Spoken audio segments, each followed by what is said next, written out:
Welcome to our YouTube channel Veer story. अगर आपको जल्दी से नेक्स्ट एपिसोड चाहिए तो वीडियो को अभी लाइक करो। अधमरी हालत में था। उस हरी रंग की ये वीडियो स्टार्ट करने से पहले मैं डिस्क्लेमर दे देना चाहता हूं, हमारे वीडियो में खून खराब रोमांटिक सीन 18+ मोमेंट है। अगर आप लोग बच्चे हो तो प्लीज इस वीडियो को मत देखना, और अगर देखना चाहते हो तो प्लीज अपने पेरेंट की परमिशन ले लेना। And video enjoy. 151 किस मी आई बी फाइन। अब तक विवान ने धीरे से अपनी आंखें खोली। उसे अपना सर में तेज दर्द और भारीपन महसूस हो रहा था। अब आगे विवान ने 1-2 बार अपनी पलकें झपकाई, तब जाकर उसका विजन क्लियर हुआ। विवान ने अपना सर घुमाकर चारों तरफ देखा। वो जहां था उस जगह को देखते ही विवान के होश उड़ गए। मैं यहाँ कैसे आ गया? कौन लाया होगा मुझे यहाँ? विवान ने अपना सर दबाते हुए सब कुछ याद करने की कोशिश की, मगर उसे कुछ खास याद नहीं आया। बस इतना याद था उसे कि आखिर टाइम वो कार्तिक के सामने बैठा था, मगर उसके बाद क्या हुआ उसे याद नहीं आ रहा था। विवान उठकर बैठ गया। वो इस वक्त वियारी मैंशन के अपने मास्टर बेडरूम में था, जहां उसने खुद को एक्सपेक्ट नहीं किया था।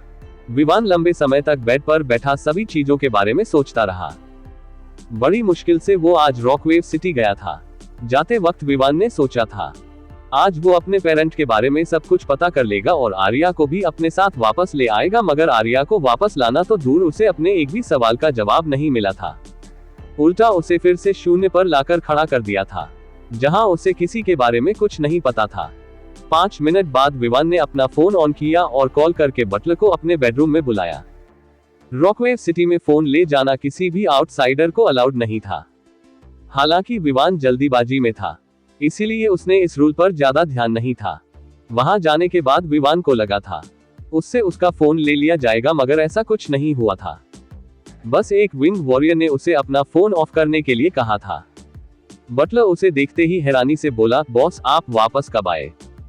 मुझे इस बारे में कुछ पता कैसे नहीं चला? मैं तो पूरे टाइम यही था, आपका इंतजार कर रहा था। बटलर की बात सुनकर विवान ने अपनी मुट्ठियां भींच ली।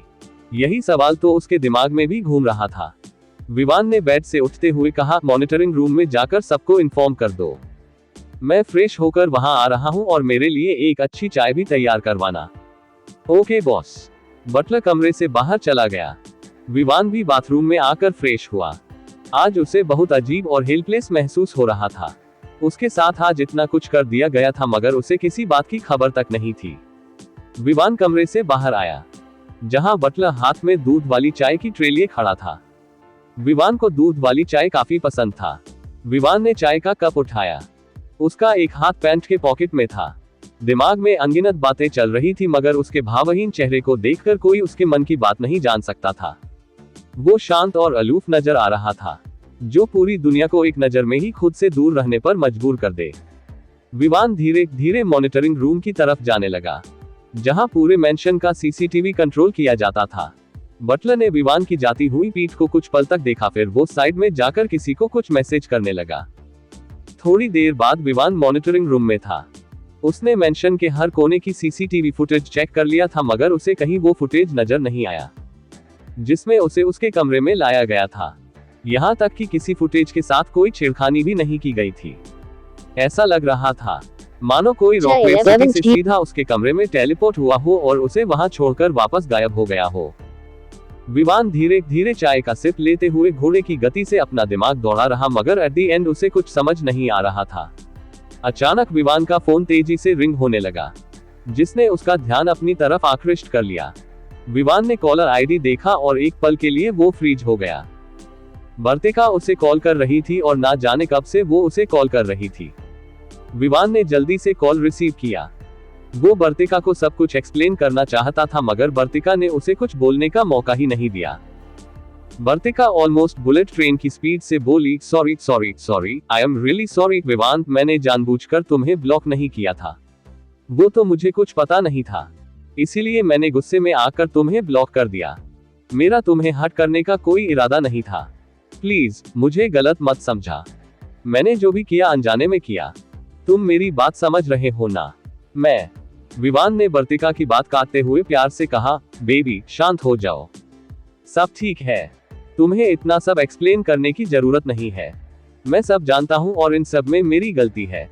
नहीं, तुम्हारी कोई गलती नहीं है विवान। ये सब एक गलत फहमी की वजह से हुआ है। पर गलत फहमी मुझे ही हुई थी ना, तो गलती भी मेरी ही कही जाएगी। मैंने आंख बंद करके एक डायरी पर यकीन कर लिया, बेवकूफों की तरह। नहीं, बिल्कुल भी नहीं। तुम्हारी कोई गलती नहीं है विवान, सारी गलती उस वर्तिका ने लगभग समीरा का जिक्र कर ही दिया, मगर फिर अनुष्का की कही हुई बात याद आते ही उसने अपने मुंह में आए शब्दों को निगल लिया। अनुष्का ने उसे विवान को कुछ भी बताने से मना किया था। फिलहाल सिचुएशन सही नहीं थी। अक्षत या ईरा से बेहतर कोई विवान को सच्चाई नहीं बता सकता था, वरना ऐसा भी हो सकता था विवान किसी के बातों का यकीन ना करे और अक्षत को गलत समझ ले।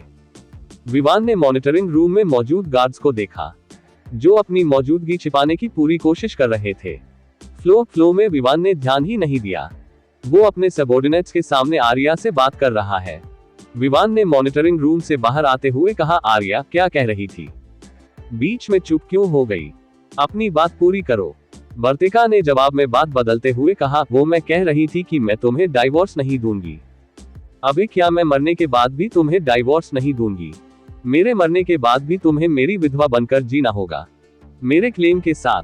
विवान समझ चुका था आर्या बात बदलने की कोशिश कर रही है, मगर उसने फिर भी आर्या से कोई सवाल जवाब नहीं किया। उल्टा उसकी बातें सुनकर उसके होठों पर आज ना जाने कितने दिनों बाद हल्की मुस्कान आ गई थी। विवान ने मुस्कुराते हुए कहा, विधवा नहीं विदुर, लड़के विदुर कहे जाते हैं और टेक्निकली तुमसे पहले मैं मरूंगा। विधवा तुम्हें बनना पड़ेगा क्योंकि मैं तुमसे बड़ा हूँ, वो भी 1-2 साल नहीं, पूरे 6 साल बड़ा हूँ मैं तुमसे। विवान की बात सुनकर वर्तिका ने आह भरते हुए कहा, ये हमारी बात कहाँ से कहाँ जा रही है? मुझे अभी नहीं मरना और ना ही विधवा बनना है, समझे? वैसे मैंने सुना तुम रॉकवेव सिटी आए थे, मुझसे मिले बगैर वापस क्यों चले गए तुम? क्या तुम्हें मेरी याद नहीं आती? मेरे बगैर खुश हो क्या तुम? सच सच बताना विवान, क्या तुम सच में खुश हो? वर्तिका का आखिरी सवाल सुनकर विवान उपहास भरे लहजे में हंसा। खुशी? पिछले 4-5 रातों से वो सो तक नहीं पाया था। खुश होना तो बहुत दूर की बात थी। विवान ने जवाब देने से पहले अपने बेडरूम का दरवाजा खोला, बेडरूम के अंदर आया। वर्तिका की आवाज सुनकर उसे अलग ही तरह का सुकून मिला था। उसकी आधी से ज्यादा परेशानी तो वर्तिका की आवाज सुनकर ही दूर हो गई थी। विवान ने पेट के बल बेड लेटते हुए कहा, बेबी मुझे नींद चाहिए, क्या तुम मेरे लिए पियानो प्ले कर सकती हो? I am feeling very tired and exhausted, मुझे एक सुकून की नींद चाहिए। विवान की डिमांड सुनकर वर्तिका पूरी तरह खामोश हो गई। लंबे समय से विवान को सोने में दिक्कत होती थी। थेरेपी चलती थी उसकी। डॉक्टर्स तरह तरह की हिप्नोटिज्म थेरेपी प्रैक्टिस करते हुए उसके ऊपर, ताकि उसे नींद आ जाए। उन्हीं थेरेपीज के दौरान वर्तिका ने किसी को पियानो प्ले करते हुए देखा था। पूछने पर जब उसे वजह पता चली तब उसने खुद भी पियानो प्ले करने का सीखना शुरू कर दिया था, और कोइंसिडेंटली एक रात जब वो पियानो प्ले कर रही थी, तब विवान उससे कुछ दूर काउच पर बैठा ऑफिस का काम कर रहा था। पियानो की धुन उसे अच्छी लगी थी, इसीलिए उसने काम करना बंद करके काउच से सिर टिका लिया था और ना जाने कैसे वो वहीं सो गया था। पहला दिन विवान को यह अपवाद लगा, मगर जब ऐसा लगातार 4-5 दिन तक होता चल गया, तब विवान ने वर्तिका से उसकी म्यूजिक के बारे में पूछा, जिसका जवाब उसे कुछ ऐसा मिला जो विवान के लिए पूरी तरह अनएक्सपेक्टेड था। विवान को लगा था वर्तिका किसी खास गाने की ट्यून प्ले कर रही होगी, मगर पूछने पर उसे पता चला वो ट्यून जो हर रात उसे सुला दिया करती थी, असल में वर्तिका के खुद का इनोवेशन था। बहुत रिसर्च करने के बाद उसने एक ऐसा नोट तैयार किया था जो ना सिर्फ इंसान को रिलैक्स करता था बल्कि उन्हें सुलाने की भी ताकत रखता था। वो म्यूजिक ट्यून बहुत स्ट्रॉन्ग और इफेक्टिव थी। विवान को उस दिन पता चला था जिस छोटी लड़की को उसने ऑलमोस्ट मार ही दिया था वो कितनी टैलेंटेड थी। एक तो उसने 1 महीने में ही पियानो प्ले करना सीख लिया था, और ऊपर से दूसरे महीने में वो अपना पर्सनल म्यूजिक भी कंपोज करने लगी थी। वर्तिका ने म्यूजिक रूम की तरफ जाते हुए पूछा, विवान कितने दिनों से नहीं सोए हुए तुम? जब से तुम गई हो तब से। अगर ऐसा है तो तुम आज मुझसे मिले बगैर क्यों चले गए? पता है मैं कितनी एक्साइटमेंट से तुम्हारा वेट कर रही थी। Baby I am really sorry, पर तुम्हारे डैड वो मुझे पसंद नहीं करते। वो नहीं चाहते थे मैं तुमसे मिलूं, इसीलिए मैं तुमसे नहीं मिल पाया। बहुत गलतियां की है मैंने, उनका मुझे ना पसंद करना भी लाजमी है। कोई बात नहीं, डैड धीरे धीरे तुम्हें एक्सेप्ट कर लेंगे। फिलहाल मैं पियानो प्ले कर रही हूँ, सो जाओ, ओके।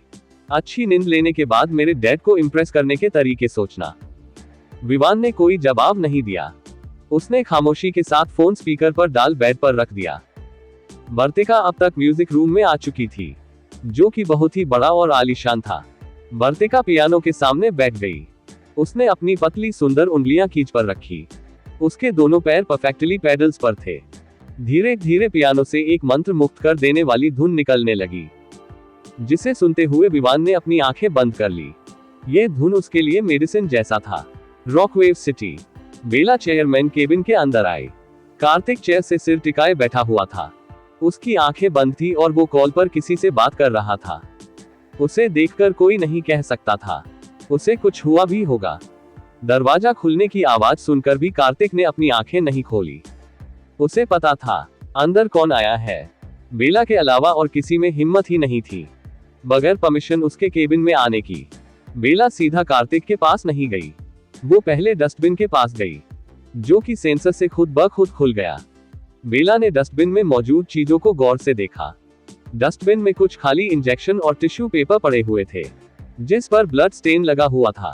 आधा से ज्यादा डस्टबिन ब्लड स्टेन लगे टिश्यू पेपर से ही भरा हुआ था। कॉल पर बात खत्म करने के बाद कार्तिक ने अपनी आंखें खोलकर बेला की तरफ देखा, मगर बेला को डस्टबिन के पास खड़ा देखते ही कार्तिक के फेशियल एक्सप्रेशंस डार्क हो गए। उसे डस्टबिन उसी वक्त साफ करवा देना चाहिए था जब उसने उसमें वो सारी चीजें फेंकी थी। कार्तिक ने गहरी सांस लेकर कहा, वाइफी वो। बेला ने उसकी बात काटते हुए कहा, just shut up Kartik, don't make excuses, मुझे सच सच बताओ, यहाँ चल क्या रहा है? ये कैसी इंजेक्शन है और इन टिश्यू पेपर्स पर किसका ब्लड लगा है? कहाँ से आया इतना ब्लड? क्या ये तुम्हारा ब्लड है? बेला का सवाल सुनकर कार्तिक खामोशी से उसे देखने लगा। बेला भी उसे घूरते हुए उसकी ही तरफ आ रही थी। कार्तिक की चुप्पी उसे बहुत ज्यादा गुस्सा दिला रही थी। बेला ने अपने गुस्से को काबू करते हुए कहा, कार्तिक मैंने तुमसे कुछ पूछा, जवाब दो मेरे सवालों का। कार्तिक ने अब भी कोई जवाब नहीं दिया। उल्टा जब बेला उसके करीब आई तो उसने उसे कमर से पकड़कर अपने करीब खींच लिया। बेला सीधा कार्तिक के बाहों में जा गिरी। कार्तिक ने बेला को अच्छे से अपने गोद में बिठाया और फिर उसने बगैर कुछ कहे अपना सर बेला के सीने में छिपा लिया। बेला स्पीचलेस हो गई। उसे अब ना ही कार्तिक पर गुस्सा करते बन रहा था और ना ही चुप रहते। बेला समझ नहीं पा रही थी कार्तिक आखिर करना क्या चाहता है। कार्तिक ने अपना दोनों हाथ बेला के कमर में लपेटा और उसे पूरी तरह अपनी बाहों में भर लिया। वो किसी बच्चे की तरह बेला से लिपटा हुआ था, मानो उसे पूरी जिंदगी भर ऐसे ही रखना चाहता हो। बेला ने गहरी सांस ली। उसका गुस्सा पूरी तरह गायब हो गया था। शायद कार्तिक के हरकतों की वजह से ऐसा हुआ था। बेला ने कार्तिक के गर्दन और सर पर हाथ रखा और अगले ही पल उसके हाव भाव बदल गए। बेला ने अच्छे से कार्तिक का गर्दन और पीठ टटोलते हुए कहा, कार्तिक यू आर बर्निंग, इतना बुखार कैसे हो गया तुम्हें? सुबह तक तो तुम बिल्कुल ठीक थे, ऐसे अचानक ये सब कैसे हो गया? रुको, मैं डॉक्टर वैद्य को बुलाती हूँ। बेला अपना फोन निकालकर डॉक्टर वैद्य को कॉल करने लगी, जो कार्तिक का पर्सनल डॉक्टर था। कार्तिक ने अपना सर उठाकर बेला को देखा, जो डॉक्टर वैद्य को आने के लिए मैसेज कर रही थी। कार्तिक ने बेला के सर से सर जोड़ते हुए कहा, वाइफी मुझे डॉक्टर की जरूरत नहीं है, मुझे तुम्हारी जरूरत है, kiss me, I will be fine. Kartik की बात सुनकर बेला उसे अविश्वास भरी नजरों से घूरने लगी। कार्तिक क्या तुम्हें पता भी है तुम क्या कह रहे हो? बुखार है तुम्हें और तुम्हें किस? कार्तिक ने बेला की बातों को नजरअंदाज करते हुए उसके होठों को अपने मुंह में भर लिया और उसे पैशनेटली किस करने लगा। बेला का दिमाग ब्लैंक पड़ चुका था। कार्तिक के एक्शंस और बातें उसके दिमाग के ऊपर से जा रही थी। हालांकि उसने कार्तिक को रोका नहीं। भले ही कार्तिक बुखार में उसे किस कर रहा था, मगर इस चीज से उसे कोई फर्क नहीं पड़ता था। आगे क्या होगा, क्या हुआ है कार्तिक को, जानने के लिए टू बी कंटिन्यूड। एक और नई स्टोरी का टीजर नीचे लिंक है, उंगली से नीचे की ओर।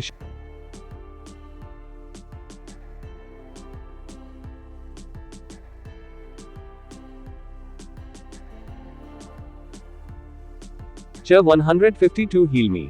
अब तक कार्तिक ने बेला के सर से सर जोड़ते हुए कहा, वाइफी मुझे डॉक्टर की जरूरत नहीं है, मुझे तुम्हारी जरूरत है, kiss me, I will be fine. Kartik की बात सुनकर बेला उससे अविश्वास भरी नजरों से घूरने लगी। अब आगे। कार्तिक, क्या तुम्हें पता भी है तुम क्या कह रहे हो? बुखार है तुम्हें, और तुम्हें किस? कार्तिक ने बेला की बातों को नजरअंदाज करते हुए उसके होठों को अपने मुंह में भर लिया और उसे पैशनेटली किस करने लगा। बेला का दिमाग ब्लैंक पड़ चुका था।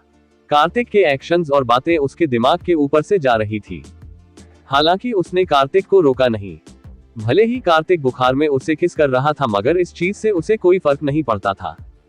भले ही इस किस की वजह से उसे इन्फेक्शन हो जाए और बुखार लग जाए, मगर उसे कोई फर्क नहीं पड़ता था तब तक जब तक कार्तिक ऐसा करने में कंफर्टेबल था। बेला ने कुछ पल तक कार्तिक के हैंडसम चेहरे को देखा, जो आंखें बंद किए उसे पैशनेटली किस कर रहा था। फिर बेला ने भी उसे फील करते हुए अपनी आंखें बंद कर ली। उसकी कोमल उंगलियां धीरे धीरे कार्तिक के बालों में चलने लगी और उसके स्कैल्प को मसाज करने लगी। कार्तिक के हाथों की ग्रिप उसके कमर पर धीरे धीरे कसने लगी, मानो उस किस के जरिए ही कार्तिक बेला को निगल जाना चाहता हो। बेला को समझ नहीं आ रहा था कार्तिक अचानक इतना अग्रेसिव क्यों होता जा रहा है, मगर उसकी बेचैनी बेला उस किस में भी महसूस कर पा रही थी। बेला ने अपनी आंखें खोलकर कार्तिक को देखा, जिसके माथे पर पसीने की मोटी परत उभर आई थी। उन दोनों की किस अब भी अनब्रेक थी। बेला को कुछ समझ नहीं आया। बुखार में पसीना आने का एक ही मतलब था। कार्तिक का बुखार डाउन हो रहा था, मगर क्या सिर्फ एक किस की वजह से ऐसा होना संभव था? कार्तिक ने तब जाकर बेला के होठों को रिहा किया, जब बेला पूरी तरह ब्रेथलेस हो चुकी थी। बेला गहरी गहरी सांसें लेते हुए अपने बेकाबू हुए सांसों को काबू करने लगी। कार्तिक उसके सर से अपना सर टिकाए चुपचाप उसे देख रहा था। उसके आंखों के कोने हल्के लाल नजर आ रहे थे। कार्तिक ने धीमे स्वर में कहा, तुमने मुझे रोका क्यों नहीं वाइफी? अगर मुझसे तुम्हें इन्फेक्शन फैल गया तो? बेला ने जवाब में आराम से कहा, ऐसा कुछ नहीं होगा। तुम्हें क्यों लगता है ऐसा कुछ नहीं होगा? क्योंकि मुझे तुम पर यकीन है। अगर इन्फेक्शन फैलने वाली बात होती तो तुम ऐसा कुछ करते ही नहीं, और बाय द चांस अगर मुझे इन्फेक्शन फैल भी गया तो मुझे फर्क नहीं पड़ता। वैसे भी बीमार हुए मुझे काफी वक्त हो चुका है। बेला की बातें सुनकर कार्तिक के होठों पर हल्की ना दिखने वाली मुस्कान आ गई, जो उसके हैंडसम चेहरे को और ज्यादा चार्मिंग बना रही थी। बेला ने एकदम से पूछा, तुम्हें एग्जैक्टली हुआ क्या है कार्तिक? और वो ब्लड तुम्हारा ही था ना? कार्तिक ने एक बार फिर बेला के सवालों का जवाब नहीं दिया, जिसे देखकर बेला को गुस्सा आने लगा। बेला ने कार्तिक का कॉलर पकड़ते हुए कहा, तुम खुद को समझते क्या हो कार्तिक? मेरे बारे में तुम्हें सारी चीजें पता होनी चाहिए, यहाँ तक कि जो बातें मैं अपने बारे में नहीं जानती वो भी तुम्हें पता होना चाहिए। मगर यदि तुम्हें कुछ हो तो तुम चुप्पी साध लेते हो। What am I to you Kartik? तुम? कार्तिक ने बीच में ही बेला के होठों पर लाइट किस करके कहा, My wifey, whom I love the most in this world। Kartik की बात सुनकर बेला पूरी तरह स्पीचलेस हो गई। बातें घुमाने में कार्तिक को कोई बीट नहीं कर सकता था। बेला ने गहरी सांस लेकर कहा, कार्तिक प्लीज बताओ मुझे, तुम्हें हुआ क्या है? और वो ब्लड, वो कहां से आया? क्या तुम्हें कहीं चोट लगी है या फिर? कार्तिक ने उसकी बात काटते हुए कहा, फीवर एंड माउथ ब्लीडिंग, इससे ज्यादा मैं तुम्हें कुछ नहीं बताने वाला हूँ वाइफी। कार्तिक तुम? बेला को बहुत ज्यादा फ्रस्ट्रेटेड महसूस हो रहा था। उसने जोर से अपनी मुट्ठियां भींच ली। इस दुनिया में वो सब कुछ कंट्रोल कर सकती थी, सिवाय इस आदमी की मनमानी के। बेला ने गहरी सांस लेकर अपना नैपकिन निकाला और फिर वो कार्तिक के माथे पर आए पसीने को साफ करने लगी। कार्तिक खामोशी से एकटक उसे देख रहा था। बेला ने कार्तिक का टेम्परेचर चेक किया, जैसा उसे लगा ही था। कार्तिक का फीवर काफी हद तक उतर चुका था, बस उसकी आंखें थोड़ी लाल थी और सर गर्म था। बेला ने कार्तिक की आंखों में देखते हुए पूछा, ये कैसे हुआ? कार्तिक ने जवाब में बेला के बाल कान के पीछे करते हुए कहा, you can heal me wifey. In fact you can do anything here. तुम खास हो, ये पूरी दुनिया वही करेगी जो तुम चाहोगी। कार्तिक की बातें सुनकर बेला अचरज में पड़ गई। जाहिर था उसे कार्तिक की बातों पर यकीन नहीं हो रहा था, मगर क्योंकि कार्तिक झूठ नहीं बोलता था, इसीलिए बेला उसके बातों को पूरी तरह नकार भी नहीं सकती थी। अचानक केबिन का दरवाजा नॉक हुआ, जिसने बेला का ध्यान अपनी तरफ आकृष्ट कर लिया। बेला ने कार्तिक के गोद से उठते हुए कम इन कहा। एक अधेड़ उम्र आदमी केबिन के अंदर आया, जिसने अपने गहरी आंखों के ऊपर गोल्डन फ्रेम चश्मा लगा रखा था। बेला और कार्तिक को ग्रीट करने के बाद उस आदमी ने अपना रुख बेला की तरफ कर लिया, जो कि कोई और नहीं डॉक्टर वैद्य था। पर्ल्स आइलैंड के डॉक्टर्स में भी टॉप का डॉक्टर। जो पूरी दुनिया में सिर्फ कार्तिक को ही ट्रीट करता था। डॉक्टर वैद्य ने अपने एक हाथ में मेडिकल बैग पकड़ रखा था। बेला ने कहा, डॉक्टर वैद्य, हमें डिस्पेंसरी में चलना चाहिए। कार्तिक की फुल बॉडी चेकअप की जरूरत है। कार्तिक ने बेला को रोकते हुए कहा, वाइफी, इसकी कोई जरूरत नहीं है, मैं अब ठीक हूँ, तुम फालतू में। बेला ने कार्तिक के बातों को नजरअंदाज करते हुए कहा, तुम मेरे साथ चल रहे हो या नहीं? अगर नहीं तो मुझे बता दो, मैं चाली को यहाँ बुला लूंगी, वो तुम्हें उठाकर कर डिस्पेंसरी ले चलने में मेरी मदद जरूर करेगा। बेला की बात सुनकर कार्तिक का हैंडसम चेहरा डार्क हो गया। आगे क्या होगा? क्या कार्तिक बेला की बात मानेगा? जानने के लिए to be continued. Dear readers, sorry for छोटा चैप्टर, पर